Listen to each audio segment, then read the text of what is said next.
Here we have the integral of the square root of 4 minus x squared dx. And this is a pattern that is immediately identifiable as a trig sub. So we have a squared minus x squared. And because we're dealing with subtraction, that indicates we're dealing with sine or secant. And in this case, since we have a before x, that means we're working with a sine trig sub. So what we can say is x equals a sine theta, or in other words, we can say x equals, in this case, a squared is 4, so the square root of 4 is 2 sine theta. In this case, the derivative of x equals 2 cosine theta d theta. And now we can use these values to rewrite our integrand. And we can say the integral of the square root of 4 minus 4 sine squared theta. And now d theta, of course, is times 2 cosine theta d theta. Next, we have some constants that we can go ahead and purge. And so what we can say is we can put the 2 out front.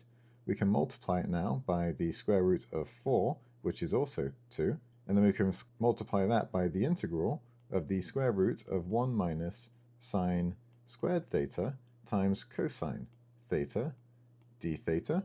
Simplifying this with Pythagorean identities, we can recognize that 1 minus sine squared theta is simply cosine squared theta under a square root here, and that simplifies down to cosine theta. So simplifying this, we have 4 times the integral of cosine here times another cosine, that's cosine squared theta d theta.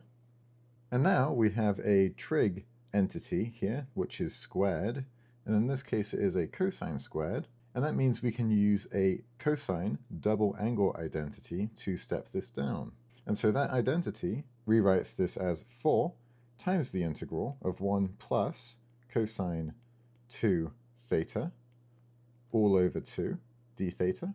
It's worth noting, had this been a sine, this plus would actually be a minus, but because we're working with cosine, it is a plus. Now we can go ahead and kick this half out front, and we can rewrite this as 4 over 2, otherwise known as 2, times the integral 1 plus cosine 2 theta d theta. And now we're in a good place to go ahead and integrate this. We can say 2 times the integral of 1 with respect to theta is just theta, and of course the integral of cosine 2 theta with respect to theta is simply sine 2 theta over 2.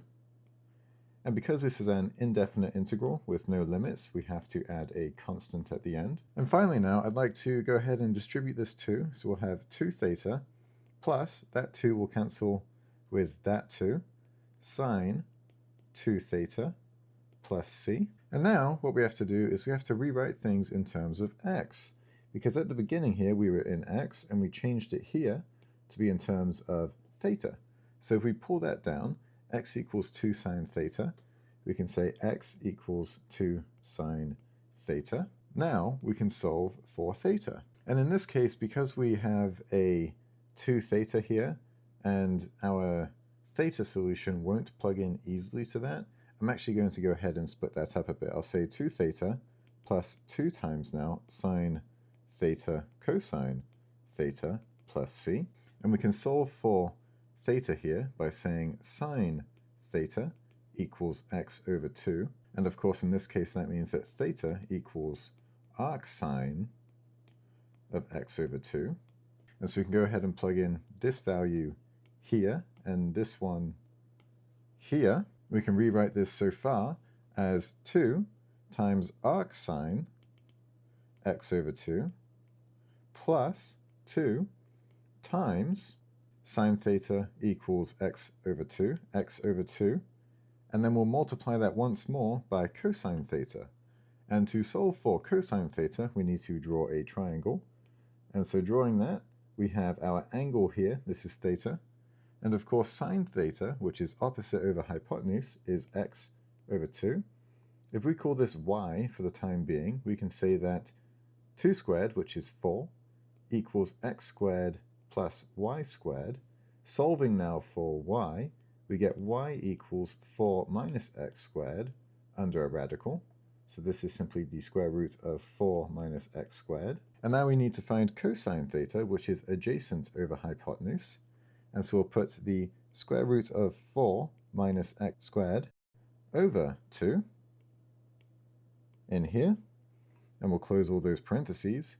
And we mustn't forget to add our constant here at the end. And now all that's left to do is to simplify this term. So we can rewrite the whole thing as 2 arcsine x over 2 plus, and we'll multiply in here, we'll say this becomes x times the square root of 4 minus x squared, and the denominator will become 4. And because we're multiplying by 2, this 2 will cancel with one of the 2's that makes up the 4. And so what this really becomes is x times the square root of 4 minus x squared over 2 plus a constant. And this is the solution to our integral. If you have any questions, leave them in the comments below. Otherwise, I hope that you found this helpful.